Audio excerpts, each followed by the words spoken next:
Hello, my name is Bobby Benson, aka Serendipitously Bobby, and welcome to Life Essentials, the Self Healer's Journey podcast.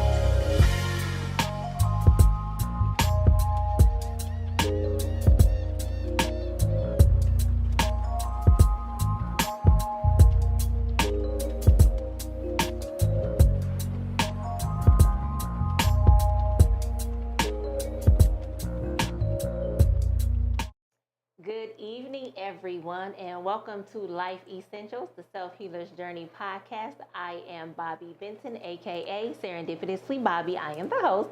And guys, tonight I'm excited, very excited to introduce my two special guests. I have the lovely couple. I have Robert and Torlise Anderson. Torlise is one of the founders of Save the Pearls, and Save the Pearls is an organization that fights against human trafficking and child abuse. So welcome, guys. Hi, Torlise. Hi, Robert. Hi. Say hi to the people. Hi, people. So, Torlise and Robert, I am very grateful that you both decided to be here, especially Torlise, because you was like, no, I can't do this. No. But you're here, so thank you so much. I just want you to share just a bit about yourself. So first we'll go to Torlise. Okay, well, I am a retiree from the city of Detroit, a mother of, let's say, about 7. Okay. A grandmother of 11. I do some consulting work with Pearson Monroe. I work my nonprofit. Matter of fact, I'm in 2 nonprofits. Oh, okay. Save the Pearls and the Prime Project of Michigan. Oh, that's right.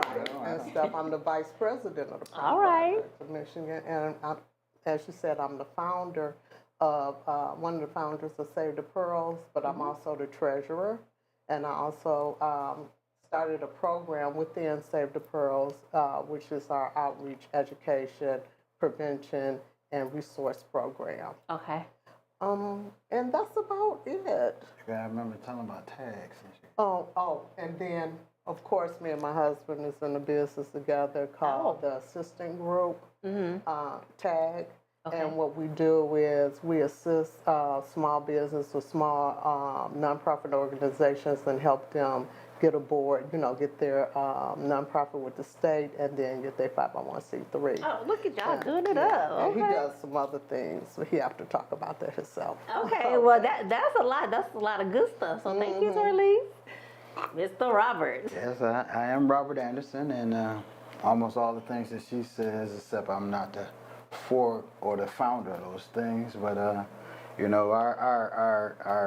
group TAG is to assist people. So whatever you need assistance in, we probably have some experience in, or know someone that can help you do that kind of thing. And with this, I'm here because of Save the Pearls. And Save the Pearls was about the kids. Our pearls, and human trafficking and child abuse is a thing that they were founded about. And since I've been around, I know that human trafficking has been real devastating. And even more so, and it's coming into the limelight quite a bit. And as an adult, I realize the implications and how it can harm our children and our community. So when she decided to go at this billion-dollar industry, I was right there behind her to support her, and we were about saving the pearls. Well, thank you. And I wanted you on the show, Robert, too, because a lot of times having a partner doing the work that you do, a lot of times having a partner who has your back 100% is rare. So you're a gem yourself, Robert. No, I do agree with that, and I'm always supportive of whatever she's involved in.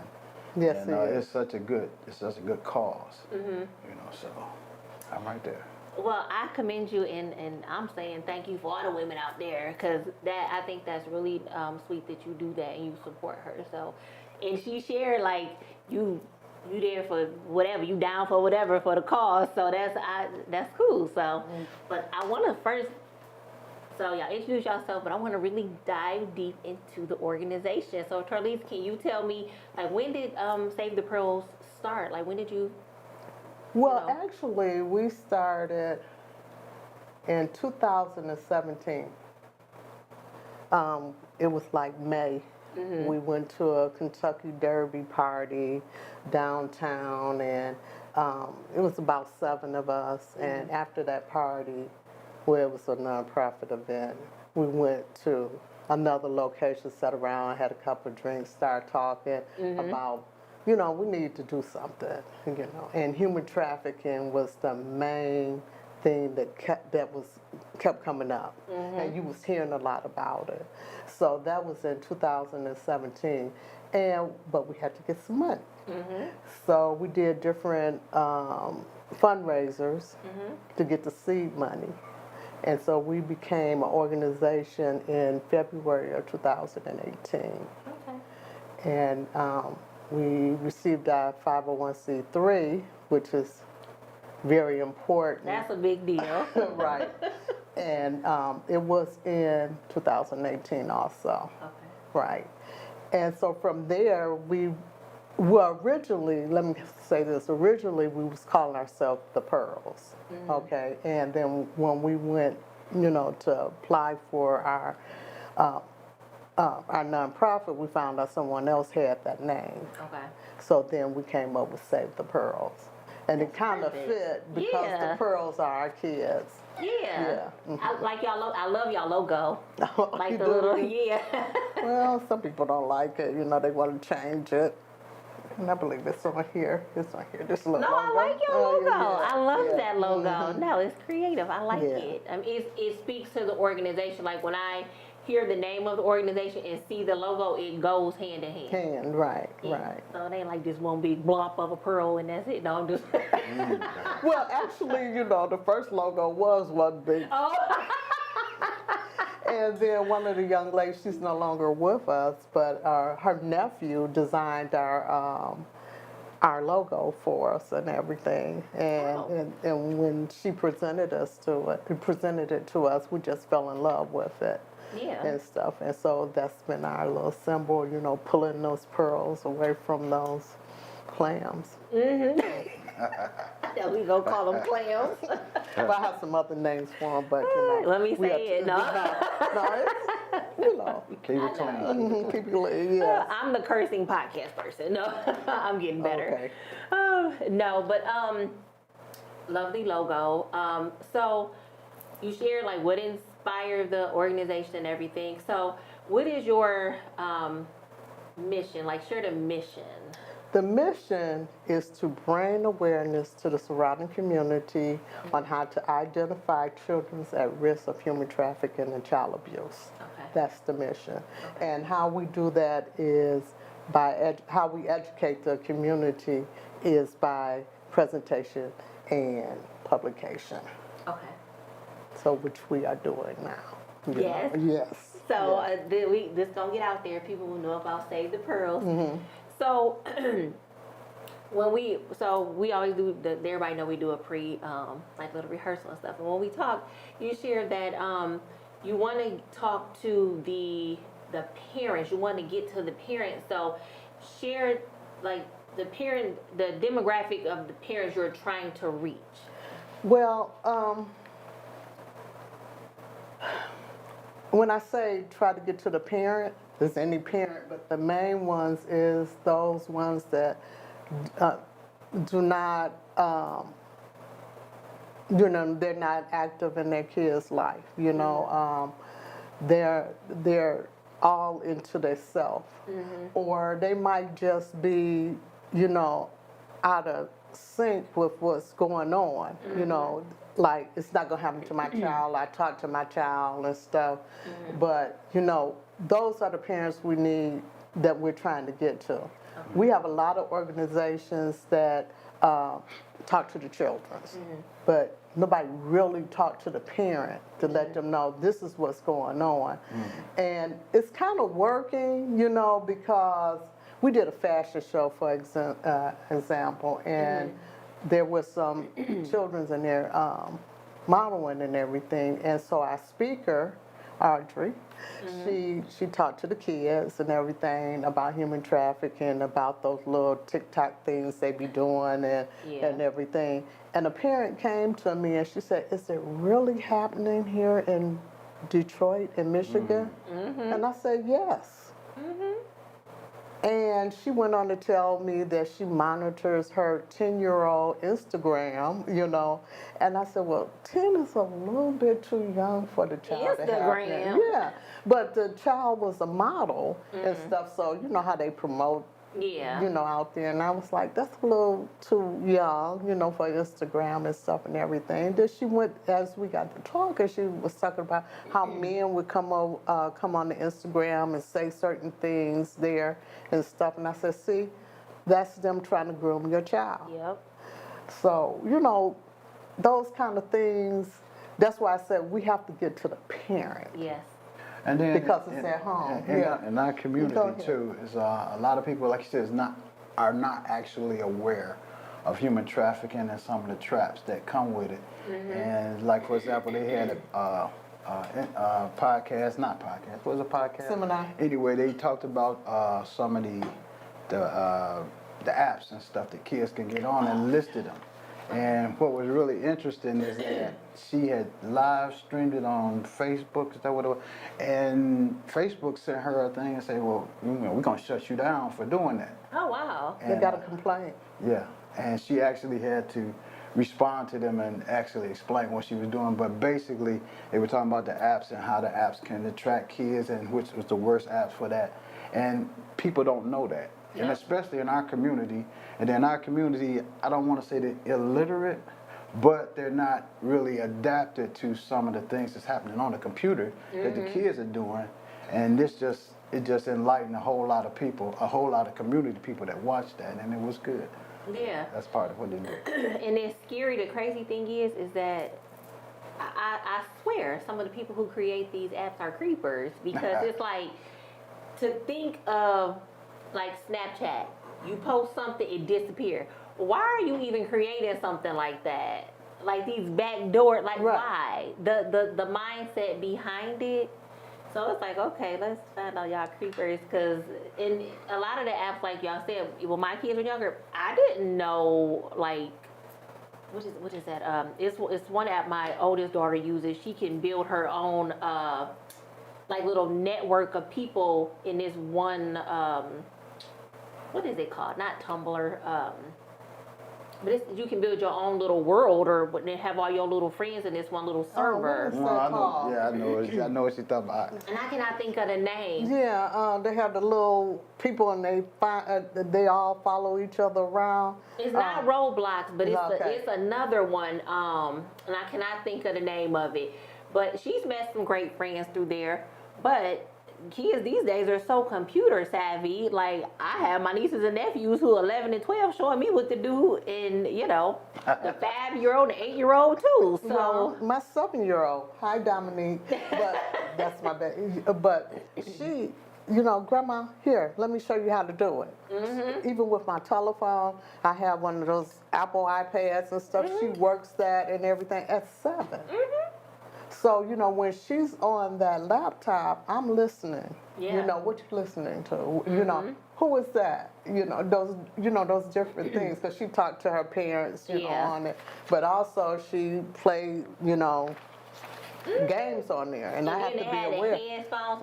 I have an acquaintance who he doesn't allow his son to wear the headphones. He want to hear what, you know, because there's, and I have another friend who, same thing, won't let her son wear the she want to hear what's going on. Yes. And with my nephew, I'm like, oh, what you in there doing, you know? And I'm like, who's on there? I'm going looking, and I'm, hey, what y'all in there doing? You know, I'm interrupting the game because I want to see who up in there. Right. You know, because they get that headphone on you, they're not monitored. You got some creeper in there whispering in their ear, saying all kinds of crazy stuff. But then we have scary. to also educate. If we teach that parent how to educate their child, that when that creep comes on that, you know, on that laptop or whatever they listening to, they say, hey, Mom, there's some man or there's some woman Because, you know, the women is just as bad as the men. Got a whole prison Right. full of You them. know what I'm saying? There's someone talking about they want to meet me somewhere, you know, or, you know, what's my phone number, or what school do I go to? Yeah, so, you know, those are the things that we need to teach the parents. Yeah. Yeah, be aware. And teach us how to work the video games too. Oh, 'Cause yes, I yes. don't know, but I do know how to get on there and listen. But yeah. So, you guys, so with Save the Pearls, you said you do fundraising. What kind of fundraising have you guys done, or events to bring awareness have you done so far? Well, our fundraisers have been anywhere from Ladies Night Out, where we go to boutiques, stores, and everything. We have a speaker come in, and you know, women like to shop, and so we bring them there, and they shop, and we have a speaker there that talks about human trafficking, to where we even did masquerade parties, fundraisers, and we did the Roaring Twenties. You know. Oh, that's y'all picture. Y'all look so cute. Yeah, we got to do better. We got to get a better shot. Fashion. We did the fashion show. I think out of all the fundraisers and stuff, I like the Roaring Twenties. I really like yeah, them. you did. Okay, and That was special. that was special. And in those fundraisers, we have a silent auction, we have the 50-50 raffle, we have ask for donations, you know, and different things like that. And we identify where each one of those donations are going to, you know. And we, you know, we do coats for kids. We also do care packages.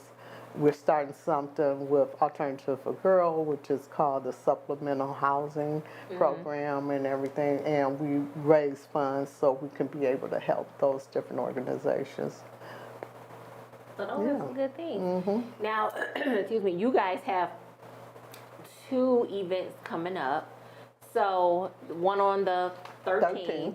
Share what that one's about. That is a resource fair. Yes. Okay, and the theme is Beware of the Wolf Little Ones. We're going to have a woman by the name of Jerry Jones that's going to come and show a little 10-minute video of a cartoon. And it talks about the wolf, which is a trafficker, and how that wolf lures you in and stuff. And it's really a nice cartoon and everything. So we're going to constantly have that rolling. Okay. We also have reached out to different organizations to come and do an informational table and of different resources that's available out there. And we're also going to have a panel that's going to sit there and, you know, we ask questions, they're going to answer it. We're trying to locate the FBI. We met a young man that was doing an informational table when we did our book bag giveaway. And he said anytime we need him. He was from the FBI. He wants to talk about, you know, what they see as far as human trafficking and sex trafficking. And then hopefully we get the community to come out and have a little snack and learn something and network and everything and get the word out. Okay. Yeah. Talk about the socialists. How y'all being social? Y'all gonna have this tea, right? Oh, we're gonna talk about the tea, Yeah, right? tea, yes. So are you gonna have reach out to what is it, Joseph's Project there? So talk to Audrey about Joseph's Project. They work with Alternatives for Girls too, to help with human trafficking. Well, Alternative Girls will be one of the resources. organizations that will be there that's doing a informational table. and so they'll be there Yeah. Well, they're a different organization. inside of. No, they're not even. They kind of like a community partner with them. Okay. And I think don't 100%. I'm thinking because that was a while ago when I was there. Don't quote me. But I think it's they're connected with the FBI. What you're looking for, they have Right. that too. Right. Okay. And I may have a number in my phone because that was years ago, but I may have a number in my phone still, Okay. so I can look in there for you Yeah, too. but and we're also reaching out to that The young one man. that he was. Yes, the young man. He really wasn't young, but the young man. Yeah. The fella. Yeah. Yeah, we're reaching out to him and our newest member, Angela. She has a sorority sister that's in the FBI. So. Oh, that'll be Yeah, good. so she's going to reach out to her and see if she's available. So between the three of They us, were we should- legal help. That's what it was. Oh, okay. Yeah, Legal like help. lawyers. Right. Yeah. Okay. So, you know, the Okay, letters girl. have went out, the emails went out and asked them to participate to, you know, different organizations. And so we're waiting on a response. Okay. Maybe next year, but I'll still share the information with you just to Well, have it. we always need, Partners. you know, we do those seminars on Zoom. And we Yeah. always need someone to sit on the panel Yeah. in our seminars and stuff. Bobby had the pleasure of sitting on one That of was ours. fun. That was Yes, really it fun. was, right. It was fun. And so that is a resource event. Now, is that free to everybody? That is free to Okay. everyone, yes. Free to the public? Yes. Where is that going to be at? That will be at WC3 Mm-hmm. at 1001 West Fort Road, Okay. yes. And what time? 11 to 3. 11 to 3? Okay. Mm-hmm. I was going to say, you got the flyer. Do you have that flyer? Let's hope that's 11 to 3. Wait a minute, I wrote it down here. Yeah, right there. Ta-da! So they can see the Is that flyer. 11 to 3 or 11 to 1? 11 to Oh, 1. I'm sorry, 11 to 1. Okay. I'm thinking about that tea party. The tea party. Oh, Yeah. now I want to get into that one too because I'm really excited about the tea party because I made it a family affair, so I'm excited about the tea party. Okay, okay. So, share the information for the tea party. Well, the tea party is April 28th, Mm-hmm. and it's going to be in Southfield. A friend of mine has a little business there called Premier Hands Center. Forgive me for not knowing the correct name. We have 2 speakers. Okay. One will be speaking on how we should act when we at a tea party and how we should drink tea and what should be served and different things like that. Her name is Brenda Scott. And then our speaker is Reverend Karen Gregg Sheffield.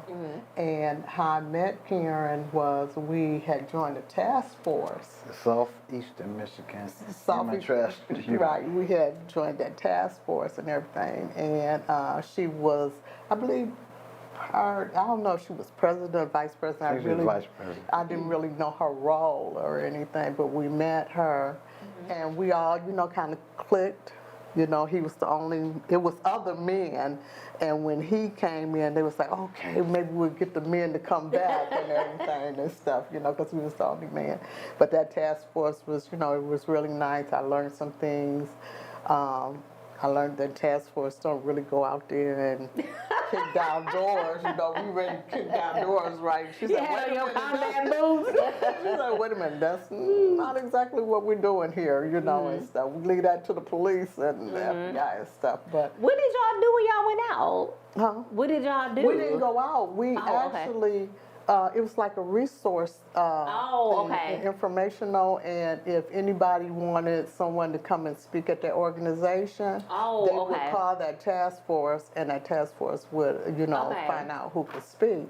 Matter of fact, we end up spending 2 days in Lansing learning how to, what was it, train the trainer? Right, Learn how to be a right. speaker? You want to speak on that? Yeah, well, the task force, it put us onto a lot of resources for human trafficking, from, you know, law enforcement to education, and one of the one of the things they wanted people in a task force to do was to learn how to speak about human trafficking. So it was a seminar. What was the lady's name? It was I don't want to say. Oh my gosh, I don't want to say right. old white lady, No. but it was.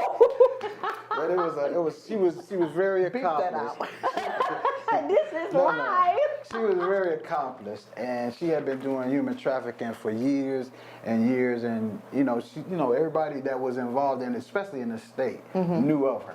And we went up there for 2 days, and it was police in there, it was community organizations, it was people from all over the state, and she actually taught us about human trafficking and the various components of it, and how to speak and knowledge and to research, excuse me, human trafficking, and it was a good Yeah, and the strangest thing is one of the questions she asked, well, how much do you know about human trafficking?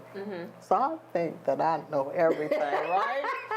Only been in this game for about a year, maybe a year, Yeah. a year and a half. So I think I know everything, right? And so I didn't want to go 10, so I did like 8. So when she finished with us, I was like, I'm gonna change my. She humbled you real quick. I'm gonna change my level and stuff because I think I'm down here at 2. Right? Because she taught us, about the white van. Okay, it could be any van. It doesn't necessarily have to be white. But she taught us about that. She taught us about how majority of the sex trafficking and everything, the recruiters are right there in your home. Yeah. And stuff. And that I didn't know because we were just getting into human trafficking and stuff. Yeah. And I learned more about it as I started going to listen to survivors talk about how they got caught up in human trafficking and how they met their boyfriends, befriended their family, and start, putting money into the family and stuff and everything. The family would say, well, don't mess that up, that's a good man. But that's that old school. Oh my gosh. I'm so glad you said that because everybody that's old equates school. money with somebody being a good person. That ain't got nothing to do with being a good person. And they pimping their kids out. And don't even know it. And don't even. And then again, that's why this group wants to reach out to the parent. Yep. And the Let the thing about it parents, too yeah. is that we were taught that human trafficking is a multi-billion-dollar international thing. Oh, yeah. And so it's like it's really big, and it takes everybody to know that it's there to be able to fight it. And if you're not aware of the things that's happening, and you just fall into the trap, the kids fall into the trap. People have been disappearing. Left and right. I mean, not just now, but they were disappearing when we were kids. And people just say, Yeah. But it's something that everybody needs to have an awareness of so that, we can make a stab at it, because it's big. It is. It's big. And the thing is that we didn't have social media, or it wasn't like social media has opened the door wide open. Exponentially. And and before, like it was just a missing kid, a little poster, and that's it. But this kid done either harvesting organs, not just for being a servant or sex servant, but they're stealing our organs too. Right. So it's levels to this stuff. Yes. But one of the things that we need to get back into is that village.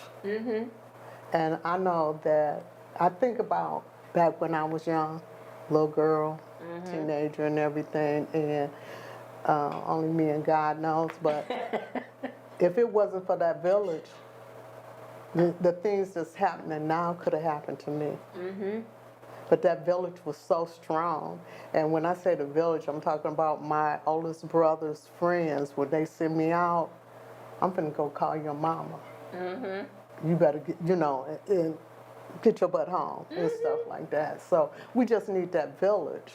but not the village where they have the perverts in there, but the village, because the village got perverts in there too. Yeah. Yeah, okay. Yeah, they got a lot of perverts in there. Right. Perverts But living in the we house. do need that, nowadays, we see things that's going on, and we're scared to say anything. We're scared to do anything. And then sometimes when you say something to the parent, they're ready to fight you. Yeah. About what their child is out there doing. And so, we just got away from that. Yeah. But it takes a village to raise a child. And a lot of that comes from, lack of, I'm gonna say, education on, like you said, going on human trafficking, but also babies having babies, not focused on school or educating kids. I'm focused on out here in these streets trying to find a man or get some money, or a man with some money, or trying to find this little girl that I could, use my money to entice or whatever. And it's like that, they're more focused on that than, like you said, their kids. Right. And they weren't taught, and it's just passed down from generation to generation of people being educated. You got to break that generation curse Yeah. and stuff. It's like with my mother raising me. She trusts me that I was doing the right thing. Okay? Was you bad? Yeah. Because the way you said it. Okay, my brain wasn't developed then, okay? Yeah. You didn't even know me, right? Right. Yeah. He know you now. Right, my brain wasn't developed, and I didn't have anybody to help me develop my brain. And I'm just gonna say that. And nothing against my mother or father or anything. They did the best that they could to raise me and everything, but they forgot what it was like to be a kid. And that's one thing that we had to remember. What was it like, I remember when I was a kid. And so when I was raising my girls and everything, I was on them. I was a young mother, and I was on them. I know you girls know that, but I was on them constantly. Was she too hard on y'all girls? Was she rough? Yes, but I was young, and I was, an older mother, like now, my granddaughter, she can do whatever she want to do, And they always say, oh my, if that had been me, you would have been better. Yep. I'm trying to get to heaven through the grandchild, right? But, I stayed on there because I didn't want them to make the same mistakes I made, and go in the same direction that I went and stuff. So I was honest with them. And that's what these parents need to do, is be honest with their kid. It's not, that those days, because I said so, is out. Yeah. You have to be straight up and let them know, these men, these women, even your peers, Yes. Traffickers have kids, and they groom their kids to Yep. bring their friends to them. Share that story. Yeah. Share that story. That was a good story. Well, we had a speaker to come in, and she talked to us about how her father had her bring her friends to him.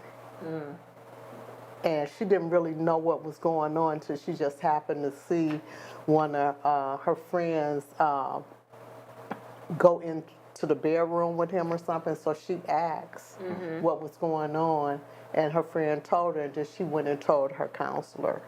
And the daughter told on her daddy. The daughter told on her daddy and daughter. stuff, and he was upset about it because now she had ruined their family, and that was to hear that story just kind of blew me away. In my mind, what father? Exactly. But and then it burnt her mind. It had her in a lifestyle that she really needed counseling. Yeah, she was spiraling Yeah, out. And the she was interesting spiraling thing, out, the yeah. interesting thing about that was not like in Detroit. That was like out in the outskirts of Michigan. It was like, and I hate to keep saying white people, but it was white people. It was like, whoa, really? Caucasian as well. Oh, Caucasians, I'm Yeah. sorry. And it's like he had like a little lodge. You know how they have lodges? and he would take the girls that she would bring to him, and sell them to his lodge brothers and Not stuff. really sell them, but Well, they rent them recruit. out. Yeah, whatever you want to recruit. How was that even? Huh? say. Yeah. It's like she broke up. She busted the organization up and And everything. just like you was like, we were like, So her friends. I'm sorry, y'all. I gotta get into this. So her friends were like, okay, sure, we'll go. And Well, you know, she really didn't get off into how they. oh, did okay. 'Cause right. I'm like, I want to know how did that happen? Right, she didn't this stuff because she didn't have that much time to talk Okay. about it and everything. But she did share that story and stuff, and it kind of blew me away. yeah, we were you in know. awe about that. That was. But the one was when we went to the church and the lady ended up killing her pimp, trafficker and stuff, and this was the first time that you went, or well, it was a couple of things, there were a couple of other ones we went, and she was a survivor. She was telling us about, you know, her life, and it started in the church, you know, and then. Ooh, I can't wait to do a show about the church. Go ahead. Yeah, I'll give you her name. Maybe she'll come in and talk to you. But it was in the church, and she got with this guy. Her family loved this guy and everything and stuff. And he just mistreated her so bad, you know, with friends and men and everything. And she didn't see no other way out than to kill him. Oh. Yeah. And She went to stuff. prison, She went to prison and everything. and they had a some kind of way they were working some kind of program in prison where they could go to the University of Michigan.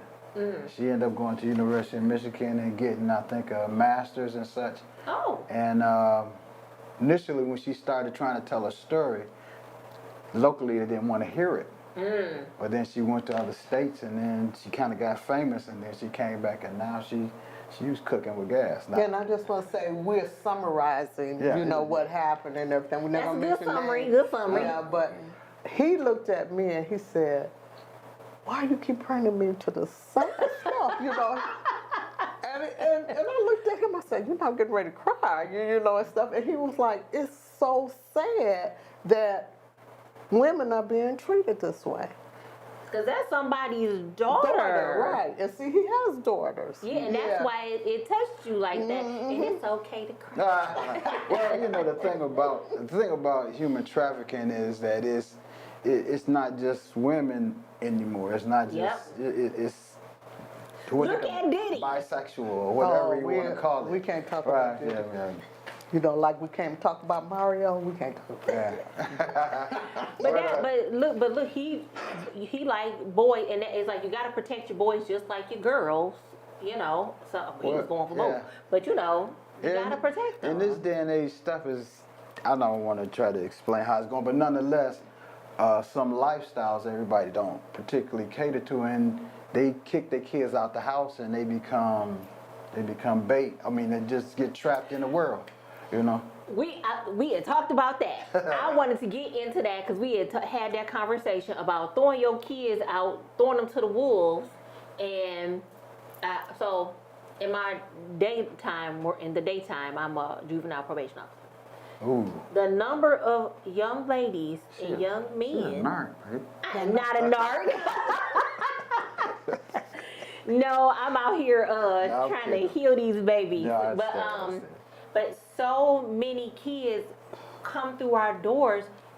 These kids are little, 7, 8, 9 years old, Whoa. being trafficked from their homes, and it's crazy. And is they normal?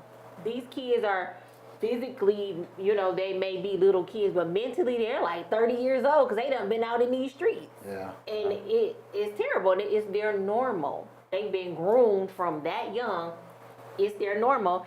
And people, like you were saying, certain lifestyles people don't like, or they can't accept their children's lifestyle choices. It's like, God say, love, you supposed to love people. That's between them and God what they doing. You supposed to love people regardless. Usually people like, oh, it's a sin. You're sinning by throwing and treating your kid like that. They don't get it. And I take my hat off to the Pearls because they had a seminar on Facebook right? No, it wasn't Facebook. It was It was Zoom. Zoom, where they had this lady person that was LBQ. yeah, okay, the alphabets nonetheless. But she enlightened the group members to some of the things about that. Talked about the he and she and it's and Their pronouns. Matter of fact, she wouldn't do the seminar until we had one-on-one yeah, lessons. training and that. So we could be, and it was a good training. And then y'all did a subsequent seminar where they actually had people that were LBGQ. So it is LGBTQIA. So it's lesbian, gay, bisexual, transgender, queer, and or questioning, intersex, asexual, aromantic, agender. That's what I was saying. Yeah. That's exactly what I was saying. And the strangest thing is that I never could get all those letters, and she was very understanding about that, and she was like, yeah, all those alphabets and everything. But she, It's good. she wanted us to go through that training one-on-one. Now, me, myself, I have grandkids that are homosexuals and everything, so I'm very familiar about the lifestyle. Well, they don't like me to say lifestyle, so I'm very familiar about that and stuff. But it's important to them that you understand what they're about. They're the same people as you and I. And if, you would never know who's what or whatever.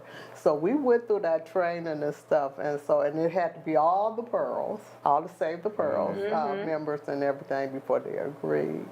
And we did it on Zoom, and everybody was pleased. They was educated, they knew exactly, where everybody was coming from, and it don't necessarily have to be that they were molested. They just felt that they was in the wrong body. It was very informative. It was, and like I said, subsequently they had a Zoom thing where they had, for example, her grandchildren came on there with their mother, who was real supportive of them and and what they were doing. And then they had some people on there who had kicked their kids out, and then they came on program and talked about how they kicked them out, and the child talked about how they felt and what happened to them, and they kind of rekindled or got back together and kind of smoothed it out. Well, they got back together before they came Well, on the show. The I'm show just didn't saying. bring them back together. That's dramatic stuff. And then the one lady who knew that her child was gay, but she was just waiting on him to tell her, and stuff. So it was like a mixture of all types of stuff and everything, and that was very, very interesting. Yeah, and then it goes back to enlightenment and knowledge of what's happening.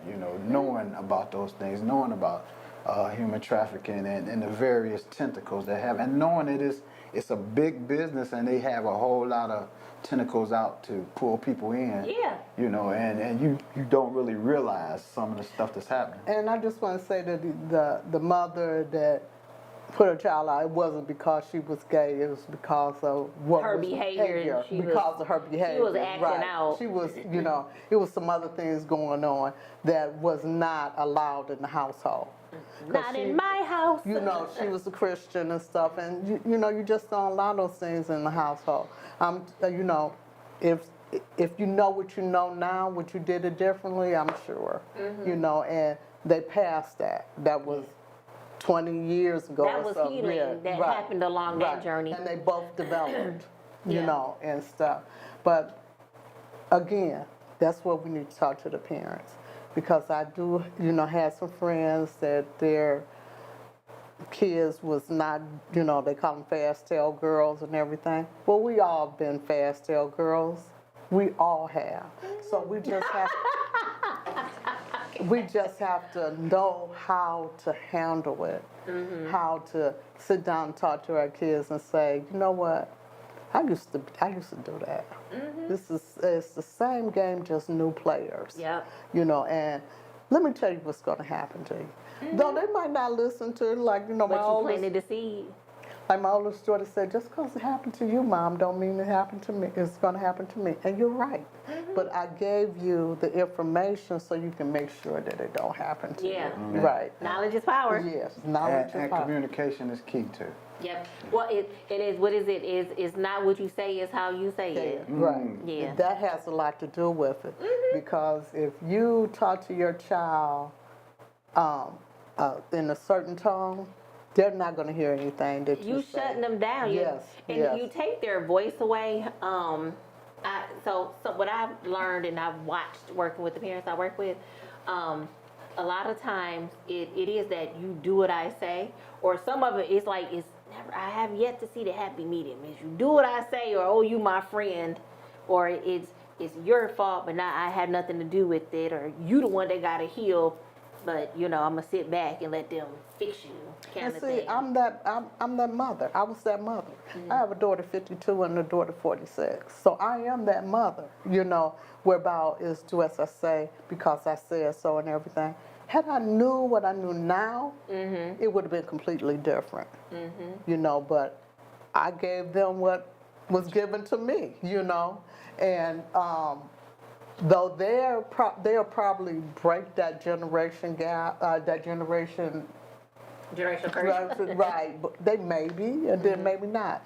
As their kids get older, they might be doing the same thing. Well, my grandson is 30, and I'm sure that his mother, went through some things with him, because the kids get to smelling themselves and, think they're just as grown as you are and stuff. And sometimes you have to bring them down a little bit. Knock them off the knees. But you have to know how to do it. Yeah. And had I knew how to do it back then, it might have ended up a little bit different. Kids don't come with handbooks. We go Yeah, here. that's what right. Parenting don't either. Yeah. That's one of the things that the Pearls try to do is try to give people tools to deal with situations and to know about situations. So like communication and knowledge or education is the way that we can make things better. And so it's like it's a mammoth task. Yeah. And getting people to pay attention sometimes is hard to do, but it's a worthwhile effort, and got to do it. No, I'm glad that you guys are doing it. I wish it was more organizations because, like you said, it's a mammoth. That's a big beast, And I've been brainstorming ever since she was like you got to get to the parents. I was thinking last night, like, how can I help her get to the parents? So I've been brainstorming. But you're right. If the parents don't know, you don't know what you don't know. You Right. don't know until sometimes it's too late. Right. But it's never too late, as long as it's breath in your child. Yeah, and that's one of the things that right. you guys do. They do support people that have been caught up in. As a matter of fact, members of their group had been in that situation, and they are really good or really dynamic when they start telling people about their story. And little kids can hear them or people can hear them, and they say, "Oh wow, I recognize that kind of thing," and it helps them to get ahead of it. But I'm gonna jump to this. One of the things is getting the word out. Yeah. And an example of that is me and one of my old time friends. We were talking the other day, and he was telling me about his significant others who has young girls in her family, and she's looking for something to clutch onto to be able to help fight trafficking. And people knowing about the Pearls and people knowing about organizations that See, his mind always stay on Save the Pearls. yeah. this is a big pearl right here. Nonetheless, but what I'm trying to say is getting the word out is giving people a vehicle to help to fight it, because people want to fight that. People want to protect their young daughters and their pearls. And if they know how to fight or they know about things, then everybody can work together to try to solve that problem. I want to share a story. My son, who I never in a million years would had thought that he would even think about this subject at all, because he last night he was like, I like her. But he was talking about a movie. It was about an FBI agent who was like deep undercover. It was forgot what country he was in, but over in like a lot of the third world countries and just the more impoverished, trafficking kids ain't nothing. Yeah. They ain't nothing because they don't. Not all, but a lot. They don't. They look at kids like you're just another piece of property, and they don't value them. Not all, but some. But my son watched the movie how the FBI agent, like, he gave up his job and everything. It was 2 kids. Their father signed them up for like a talent agency. I forgot what country. It was over Europe. I forgot what country it was, but signed his kids up, the son and daughter, up for a talent agency. And he dropped them off. He thought it was legit. Dropped the kids off at the talent agency, and he go back to pick them up, and they gone. The whole thing, everything gone. And his kids had been sold off, and it took a while to get them back. But those kids have been through hell in a short amount of time. Yes. And when my son was just mortified. He was like, I want to become an FBI agent. I want to save these kids. He was so upset. Like, it brought him to tears. He was getting so upset coming in the room like, Mom, get in here. You got to watch this. This is just horrible. What the heck? And we do need more, like, it's a lot of women for the cause. It is. Mm-hmm. We need more men who actually, we need more Roberts, more Joshes that actually care and aren't preying on kids or women or boys or, right, that actually can get out there in them streets too and help. We do, Well, one of the things that when you get off into these groups and the larger organizations like Blue Campaign, they encourage you to start up little groups. Mm-hmm. And then, you meet with your friends, have a little tea. Come on over for teas or drinks and stuff, and you all talk about human trafficking. The next thing you know, you're bringing more girlfriends in and everything to talk about it, and they're spreading the word, because it's real. Yeah. It's real, and they're making money off your kids. Mm-hmm. I tell you, when you want to really see it, go down to the casinos in January. Is it January? Human Trafficking Awareness Month. Yeah, you go down there. I mean, you see it. You say, "Oh, why is that young girl with that old man?" But then think about it, that's a child, and it's not okay. To do that to a child and stuff. But you see it all through the casinos and everything. Not saying that the casinos know that this is going on. I'm gonna do that disclaimer, but you see it. And I'm sure that they kick them out. I've seen them, like, hey, you got to go and everything, but they're in there. Yeah. And stuff. But I just want to say this, 1-888-373-7888. What number is that? That is the human trafficking hotline. If you suspect something, you call them, they're investigated. But if you actually see it going down, call 911. That's who you call. See something, say something. See something, say something. Yes, girl. Yes. That's my thing. Because I'm the one. I see it, and she over there doing something. I'm the one who goes. Yes. I've been like that my whole life.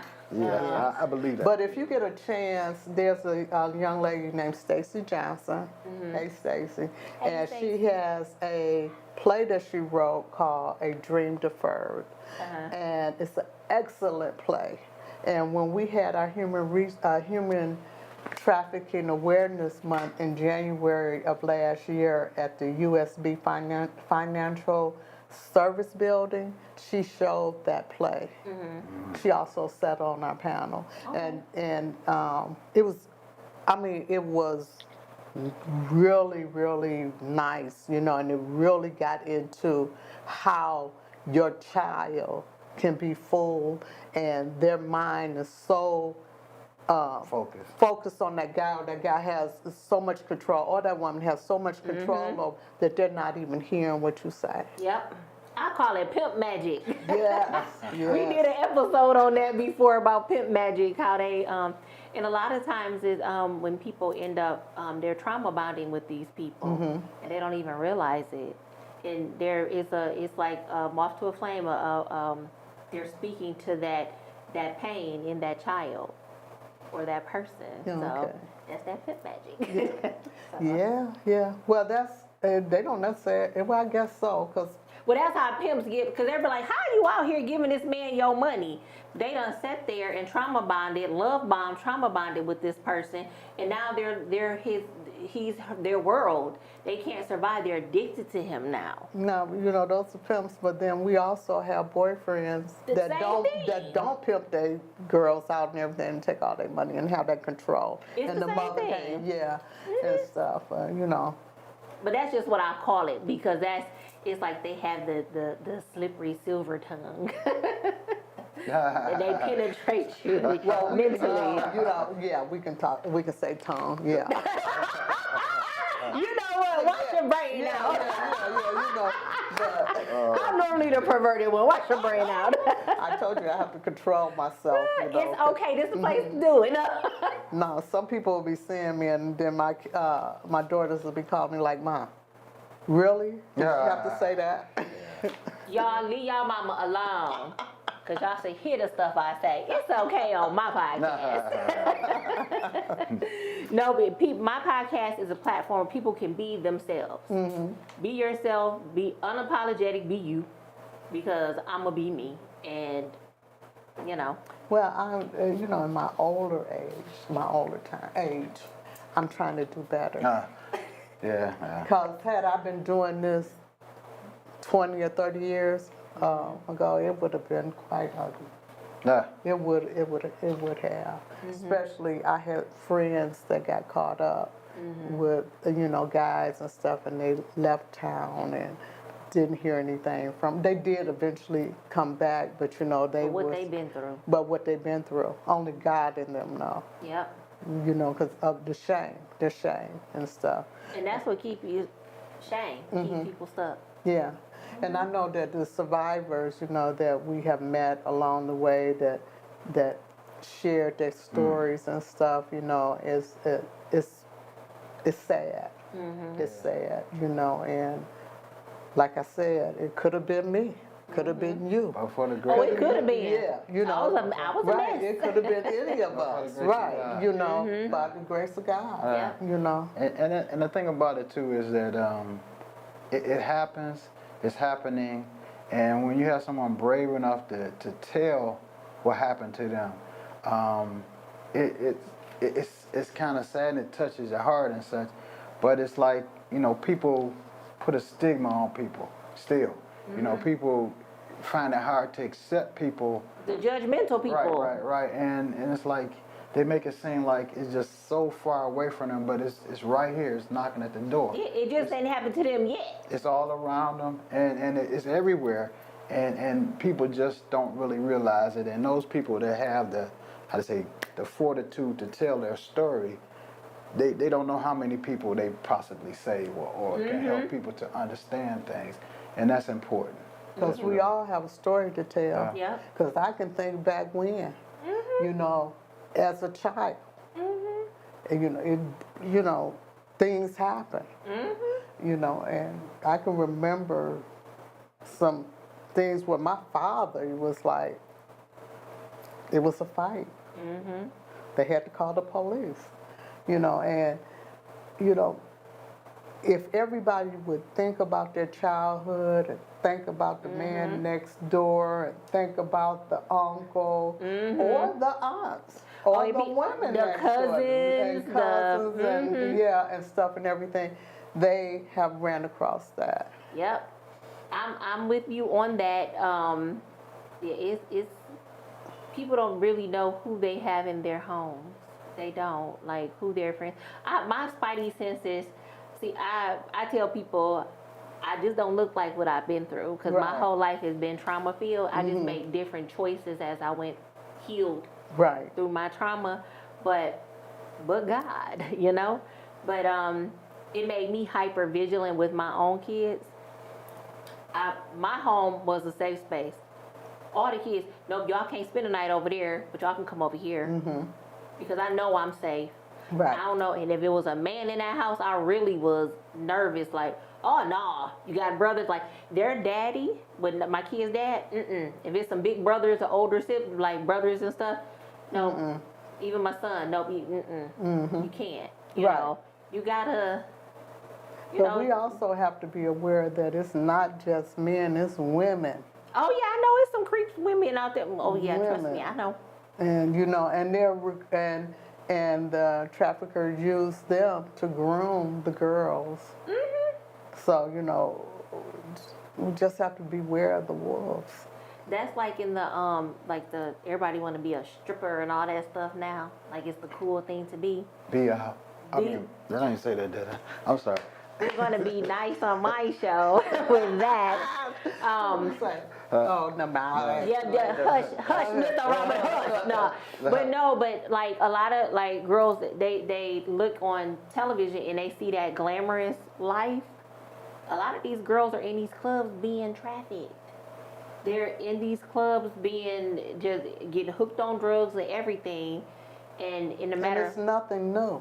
no, It's nothing new. and they think it's glamorous and cool and stuff like that. Some do, Some do, some don't, but some do it to survive because that's the only way they can get money because they're too young to get a job or they didn't finish school or Easy money. or they in foster care with the foster parents and they done ran away from them and so they have this opportunity. But one thing about it, what they don't know is that you have to be licensed to dance. oh yeah, don't get caught without that license. Right. You have to be licensed Yeah. to dance and stuff. Nothing, you can't do certain things without being legit. Just a lot of underground places, but Oh, girl. I know some kids who I personally had to talk off a ledge. So I want to do one night onlys and things like that. I'm like, that what? No, that's not. What's that show?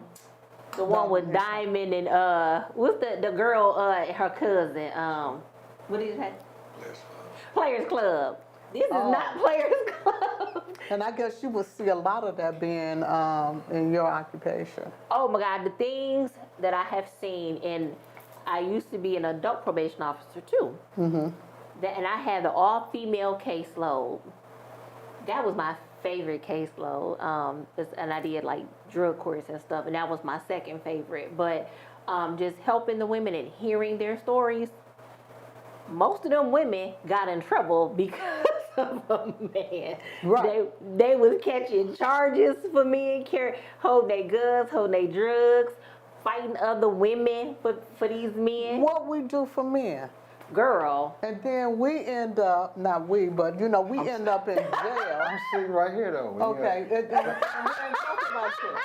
Okay, but they end up in jail, and then that man go and find another victim. Yes. Yep. Yeah, flip their whole world upside down. And then sometimes they get it, and sometimes they don't. And one thing that I did learn from one of the speakers that I knew from when I was went to school and everything to get my degree was that the mind doesn't develop until it's, 25, 26 years old and everything. And I was like, oh, then that explains a lot of it. Yep. And it has a lot to do with what you're exposed to in those formative years. And one of the things that I have realized that when I was little, it was a word called beauty. And it was real rounded. It meant a whole lot of stuff. But now beauty's kind of equated with sexy.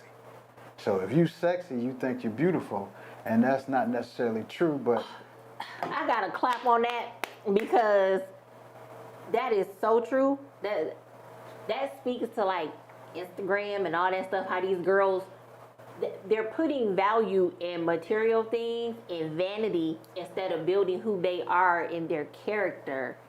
But then we go back to the parent. Oh yeah. I'm gonna say this. It's not.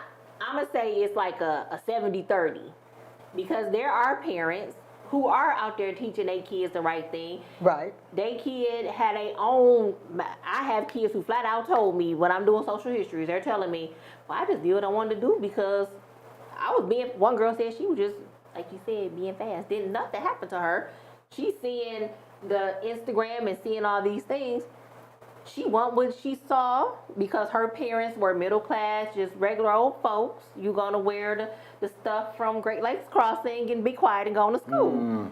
She wanted these name brand purses and all this kind of stuff, and wouldn't listen to her parents. Well, it's not gonna stop them from doing whatever they want to do and stuff. But the thing is that when they're out there, in the back of their mind, they hear that parent. Especially when they come across something that they recognize and say, "Oh, my mama told me about this," or "My daddy told me about And this." hopefully they listen. And hopefully they can get out of that situation. But if you're not talking to your child at all about anything, and you're trying to, dress like them, hang out at the club like them, drinking with them, getting high with them and stuff, then what? What kind of structure do that child have? Yeah, I ain't your friend. That was my favorite thing. I ain't your little friend. Yeah. Yeah, it's layered. It's so many layers to it, and it's just sad that the kids just get caught up in they're just preyed upon. Right. And it's sad, Right. very sad, and like we said, $1 billion, more than $1 billion. Oh yeah, they're making money. With a lot of tentacles. Yeah. Yeah, but if we go back to biblical times, it was going on in there. It talks about it in the Bible and stuff and everything. So, will it ever stop? No. I don't think so. But if we can cut it down, that helps. So let me ask y'all this, because we over time, but let me ask y'all this question. What do y'all think about teaching, like in health class, like sex education and adding the trafficking component? What are y'all thoughts on that? Like adding that component? Y'all think it would, and then starting it younger, like maybe in like 3rd and 4th grade? Well, I think it's a great idea that that the child is taught. Some parents think that they should be the one that's teaching their child about that. But I go back to when it was sex education, when I was a child and stuff. And that was something that they introduced, I believe it was in the 60s or 70s, something like that, about sex education because... it was 60s. Yeah, Late the 60s, 60s and stuff, and the parents didn't want it to be taught, but there was so much teenage pregnancy coming on that it had to be taught. Yeah. And stuff. So now human trafficking is more open and everything, and it needs to be taught in the class. It should be part of their curriculum. Yeah, I think, that's prudent, and what you said, babies having babies. And it's like, I have discussions with some of my friends, and I was like, well, if your parents didn't have home training, where would you get home training from? So you got all these kids that are kids of kids who didn't catch a lot of that Foundational manners and how to be beautiful inside themselves, and sometimes you have to get taught that stuff in school. When I was in junior high, that's when they introduced sex education, and we learned about condoms and a number of things, and it's like some of the kids had misconceptions about a lot of different stuff that it might not have necessarily changed their mind, but it gave them another Viewer. Informational base to compare things, and if the kids are not getting it at home, you would hope that in the educational system will help them along, but that's asking a whole lot too. But I want to piggyback off of one thing that I learned as a child. When I'm in my household, when I was in my household with my parents and the things that went on there, I thought that was the norm. Then I go to somebody else's household, and that's not happening. My parents, they fought on Thursday through Sunday, right? And in that household, they're sitting there down, having dinner together, reading the Bible, and going on little events and stuff. So you can get it if you go into a different, household and see, what's going on, Something and you notice, you'd be like, that ain't normal. Or it could be something completely different. They around drinking, getting high with their kids and everything, and that's not happening in your household. So that's basically how you would kind of learn the home training or the, the do's and don'ts, from that village, so. Yeah, times have changed. They're like, don't talk to my kid, don't look at my kid. Your kid can cuss me up and down, and I can't tell your kid, hey, baby, that's not right. How about the parents going into the school fighting the students? Oh, God, yeah. Yeah. And proud of it. That's terrible. 40 years old going beating up the kids. Or the kids beating them up because They those some beating big them. kids, right? Big meat and potato kids. Yeah, it's I don't just, fight no more. it's just too much, Be a parent. Trying to Set see if example. we had any questions or anything on Facebook real quick. No, you don't have any. We talked all the time, I don't. No, but I'm gonna look. Okay, we ain't got none. Good. You lucky. No. Maybe I covered everything. Yes. Oh, yeah. No, this was a good talk. You did very well. Thank you. Thank you very much. Talk all that mess. I knew you was gonna But, do good. you made it comfortable for me. Right. Oh. I think I could have even did it without him. Bad Robert. No, I'm just playing. But he touched on, like I said, that he's my ride and die, okay? And he's like my yang to my Yin to your yang. yang, right, and stuff. And he's able to see it from a different view than I'm able to see it, so. Okay, so y'all, I want y'all to see this is healthy. This is a healthy relationship. You speak very highly. Every time, this woman love you because she talks about you so much. So she talks. Don't believe them lies. There's some other, sometimes Like, shut up, Robert. No. Nah. But no, just the support you give her, the support you give each other, I mean, is wonderful. And y'all are actually friends. Just sitting here watching y'all be silly, play together. I like that relationship. And this was, We like, done?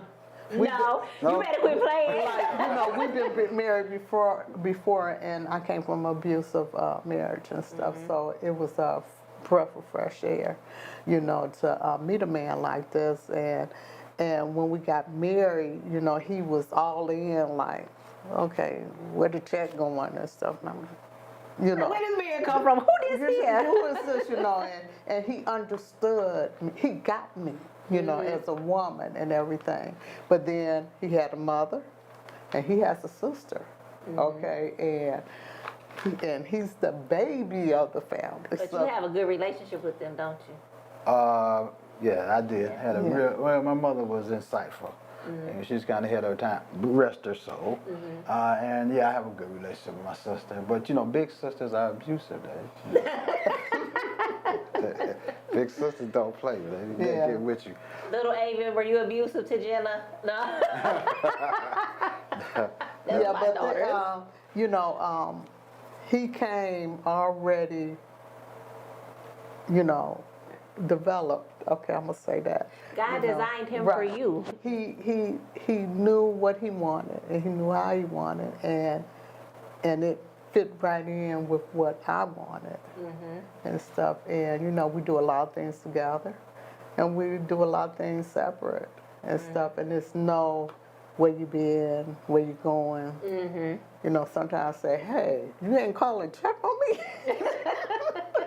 I know you're a live woman. Yeah, and stuff. But yeah, he's a good guy, and our kids, they blend together and stuff. And matter of fact, my daughters like him better than they like me.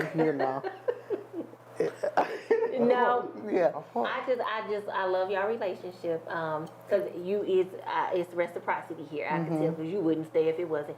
I can just get that energy from you. Well, she's very supportive too. But it's like, if it came down to be a physical thing, then I would have to go. I mean, I don't want to fight a woman. Not to say that if she hit me, I wouldn't. But anyway. He's joking, y'all. I'm He's joking. But what I'm saying is if it came to the point where we had to be like physically involved, then I don't need to be around that. I don't need that. You know, that wouldn't do anything but make my life more complicated. And I'm trying to deal with love, you know, and trying to be the best person I can, and she helps me to be a better person, and I try to help her to be a better person. He does help me to be a better person. And that's what I'm talking Because about. he kept me calm because I could go there, you know, and he helped me look at it a different way, you know, and he helps me look at myself, and that keeps me from going off. But that's what your mate's supposed to Right, do. right, Yes. right. Aw. But yeah, Well, I love y'all love. I love love, so, but I love y'all love, so. yeah, yeah. She all right. And, Whatever. and then on top of that, yeah, we almost 70 years old. Oh, y'all look good. Yeah, we almost 70 years old. You know, we ain't got time for that, you know. Yeah. Yeah. But there's people out there still in their 80s. And that's the funniest thing to see two old people fight. You know, that's so funny to me. Yeah. Yeah, it is. I did a PPO for somebody who was, she was almost 80. Her husband had dementia. But he was abusive before the dementia. Right. It just made him even worse. And yeah, so he's, I couldn't believe it. I was like, goodness gracious, sir, you got 1 foot in the grave. What you doing?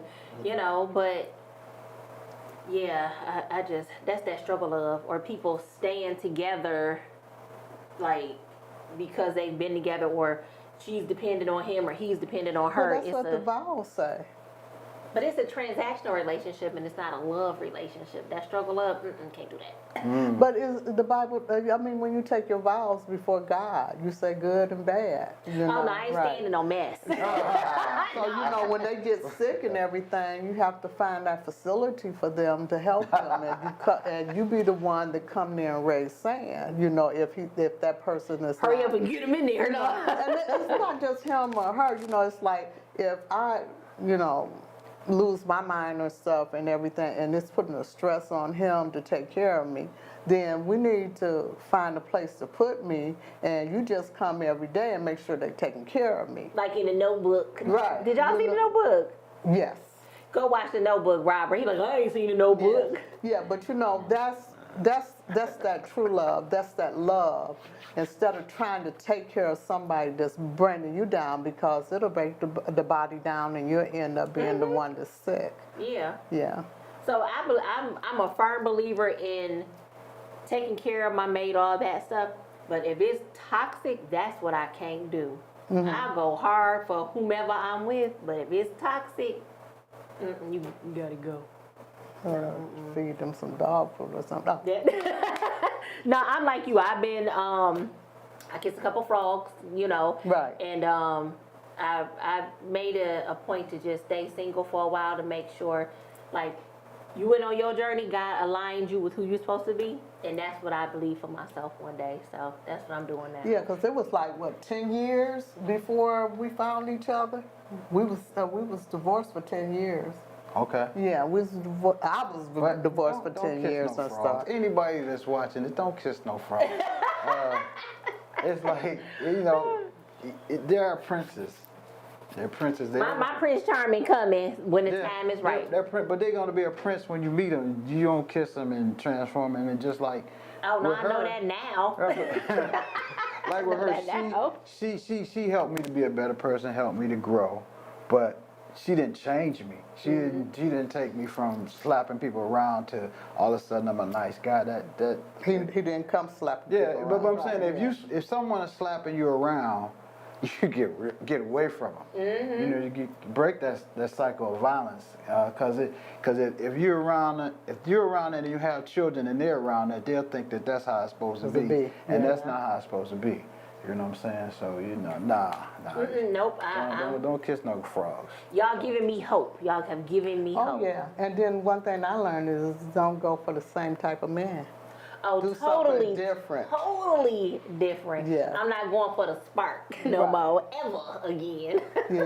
Yeah, and You know, some people think they can find that man in the church, or they can find that man in the church, bar or whatever.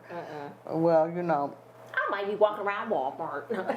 anything, you know, find that gentleman, that one that. I like Walmart. Robert, I'm gonna need you to get out No, now. you would Don't never, talk about Walmart. you would have never caught me at Walmart. No. I love Walmart, No, Target, all them stores. Okay.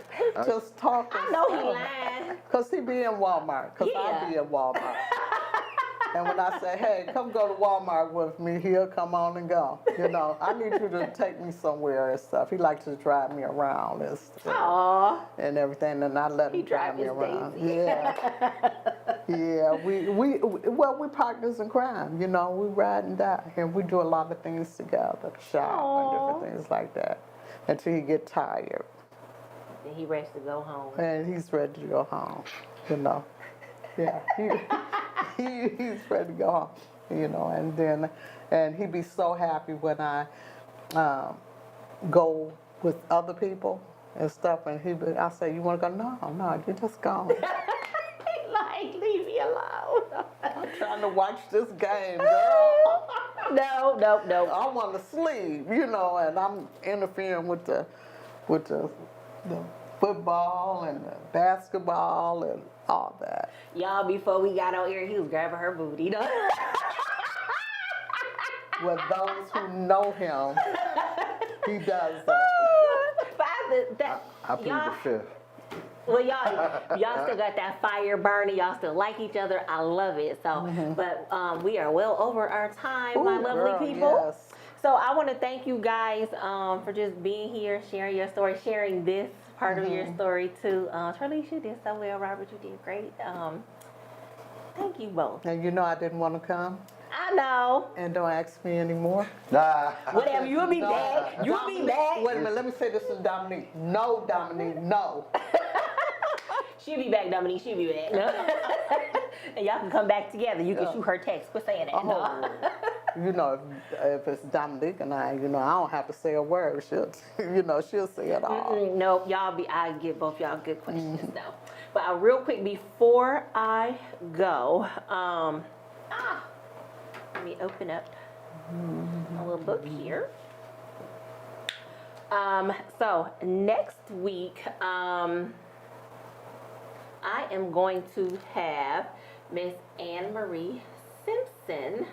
She will be here, and we are going to be talking about, hold on one second, social media and mental health. I wasn't talking to you, Robert. No, I'm just playing. We're going to be talking about social media and mental health with Miss Anne Marie Simpson.